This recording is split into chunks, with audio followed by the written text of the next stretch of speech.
자, 이번 2부 시간입니다. 2부 시간 스타트는 한자와 중국어의 별난 관계, 요거 먼저 시작을 하도록 하겠습니다. 일단 한자는 그 상형 문자라고 합니다. 지금 현재 세계에서 유일한 상형 문자고요. 이집트 상형 문자 혹은 인디언의 그림 문자와 다르게 한자는 살아 있습니다. 예, 그 이유는 한자에는 어떤 독특한 법칙이 있다라고 합니다.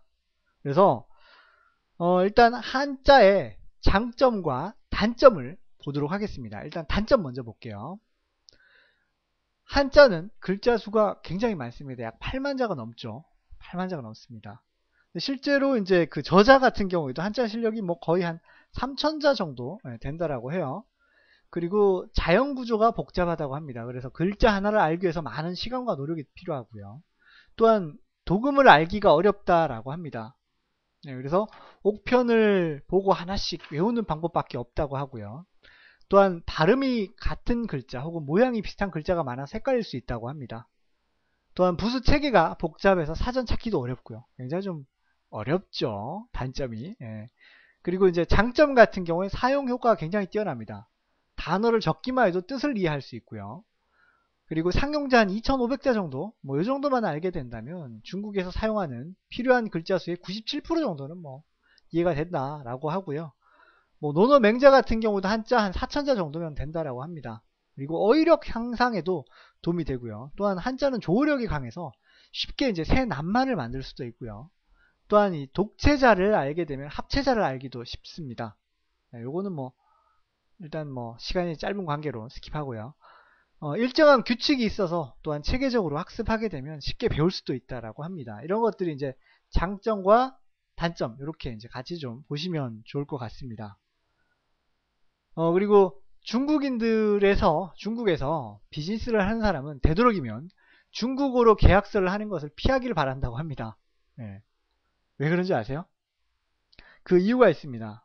대신에 영어로 쓰라고 하는데 그 이유는 바로 중국어가 모호함을 내포하고 있기 때문이라고 합니다. 모호함을 내포하고 있기 때문이라고 해요.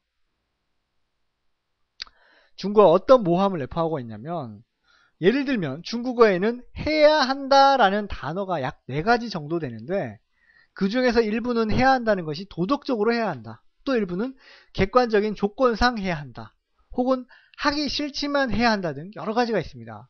예를 들면 한국어로 해야 한다는 그 단어를 중국어로는 삐씨라고 합니다. 삐씨. 무슨 피씨 같죠?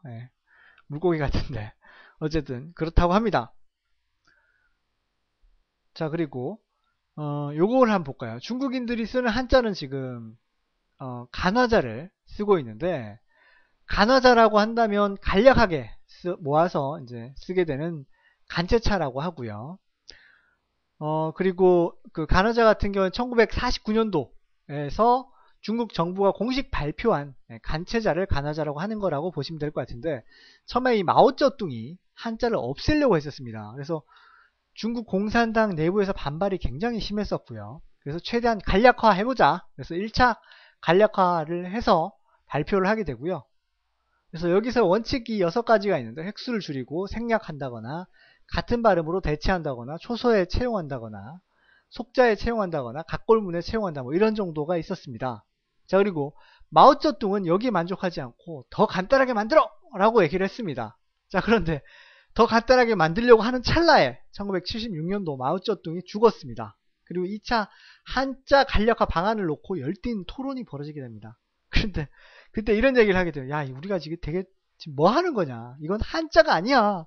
이건 쓰레기야. 이런 얘기들이 막 나오게 됩니다. 자, 그러면서 중국 간화자 연구는 그때부터 사라지게 되고요. 그리고 오늘날 우리가 말하는 정자를 중국인들은 번체차라고 하고요. 번체자. 이거는 실제로 번잡해서 쓰기는 좀 어렵습니다. 그 정도 보시면 될 것 같고요. 그리고 또 재밌는 게 있습니다. 어떤 게 있냐? 1978년도에 선진이란 곳에 총 17가구가 살고 있었습니다. 그런데 정부가 해외 뭐 유수 기자들을 이렇게 모셔놓고 17가구가 살고 있는 곳에서 딱 가가지고 자, 우리는 여기를 경제 특구로 만들 예정입니다. 앞으로 중국 경제 발전을 견인하게 되면은 전초 기지가 될 겁니다. 얘기하니까 외국 기자들이 지금 장난하나? 라고 생각했습니다. 그런데 30년이 딱 지나고 나서 인구 1200만 명의 화려한 도시로 변신을 하게 됩니다. 자, 그러면 왜 이렇게 변신을 하게 됐는지 그 이유를 알려면 마오쩌둥 시기의 중화인민공화국 경제사를 알아야 합니다. 자, 그러면 그런 것들을 한번 알아보도록 하겠습니다. 1976년도에 마오쩌둥이 죽습니다. 그래서 살아남은 지도자들은 누군가는 중국을 이끌어야 했습니다. 그래서 덩샤오핑이 중국을 이끌게 됩니다. 그때 이제 중국을 이끌게 되는데 덩샤오핑이 내세웠던 것이 바로 선부론이었습니다. 선부론, 먼저 부자 부, 뭐 이렇게 해서 정부가 밀어줄 테니 일단 부자가 되라 라고 하는 게 바로 경제특구의 핵심 내용이었습니다. 당시에 중국은 자본이 없었으니까 외국계 자본을 끌어들여서 외국 자본가들에서 들에게 많은 혜택과 자유를 주는 그런 특정 지역을 만들게 되었는데, 이때 특정 지역 중 4곳이 바로 선진을 포함했던 곳이었습니다. 자, 이해가 되십니까? 그래서 선진이 이렇게 경제 특구로서 역할을 하게 되면서 어마어마한 초고속 성장을 하게 되었죠. 네. 어느 정도 이제 그림이 좀 그려지시죠? 그리고 1977년도 덩샤오핑과 권력 투쟁에 밀려났던 화꺼펑이라는 사람이 이런 말을 했습니다. 지금의 공산당이 옛날 국민당하고 뭐가 달라? 절대 권력은 부패할 수밖에 없다! 라는 얘기를 하기도 했었습니다. 그래서 이 중국에 부패했던 그런 상황에 대해서 저자가 얘기를 하는 게, 실제 저자가 이제 버스를 타고 가는데 경찰이 잡았다고 합니다. 제한 속도가 70인데 100km로 달렸습니다. 라고 영수증을 내밀었는데, 당시에 경찰차는 속도 측정기도 없었다라고 합니다. 그래서 무슨 뭐 거의 제가 표현을 제가 이렇게 했는데, 코미디 프로에 나오는 멘트도 아니고, 속도 측정도 안 되는데 가서, 아니 70인데 100km 다녔으니 돈 내놔! 이러면서 그랬다고 합니다. 자, 그리고 2008년도 5월에는 스촨 대지진이 벌어졌었는데요. 스촨 대지진. 그 당시에 청두 시내에는 무너진 건물이 없었는데, 지은 지 5년도밖에 안 된 초등학교가 무너졌다고 합니다. 그래서 시체를 찾겠다고 부모들이 막 몰려들었어요. 근데 건물을 보니까 철근이 없습니다. 완벽한 부실공사죠. 사학부형을 중심으로 해서 지방정부에 청원을 했는데 지방정부가 씹었습니다. 증거가 없어서 조사할 수 없습니다. 라고 했다고 합니다. 그래서 필자는 이런 얘기를 합니다. 앞서 보셨던 이런 두 가지 사례처럼 중국은 부패해 있는 게 크다.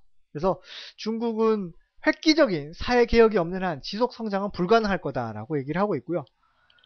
중국의 공산당 지도자들이 국가의 미래에 대한 큰 그림을 그릴 줄 아는 사람들이어서 경제 성장을 위해서 단계적인 개혁 조치는 취할 수 있다. 하지만 훈련된 리더십만 가지고는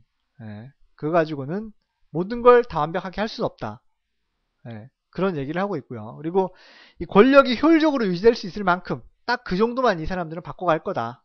그래서 사회 전체적인 어떤 개혁 이런 것들이 없다면 중국의 장기적인 미래, 장기적인 성장 스토리는 나오기 힘들지 않겠냐 라고 얘기하는 것이 바로 이 내용입니다. 그리고 지금의 젊은 중국인들이 1980년대 이후에 태어난 사람들인데요. 이 사람들은 3가지 특징이 있다고 합니다. 외아들이거나 외동딸이거나, 그리고 과잉보호를 받았고요. 또한 문화 대혁명기를 겪지 않았습니다. 그래서 전체적으로 이 사람들이 이기적이다 라고 얘기를 하고 있고요. 그리고 중국은 화려한 색깔을 굉장히 좋아한다고 합니다. 중국인들은 노출도 과감하다고 하네요. 중국을 한 번도 못 가본 저로서는 매우 가보고 싶네요. 그리고 중국이 또 음식 문화도 굉장히 많이 발달했다고 하고요. 특히나 이 돼지고기를 좋아한다고 합니다. 그리고 이 돼지고기에 기름이 많다 보니까 이 차 문화도 많이 발달을 해 있고요. 그리고 중국인들은 평소 술을 잘 안 마신다고 합니다. 그런데 중국인들이 식사하면서 엄청나게 떠든다고 해요.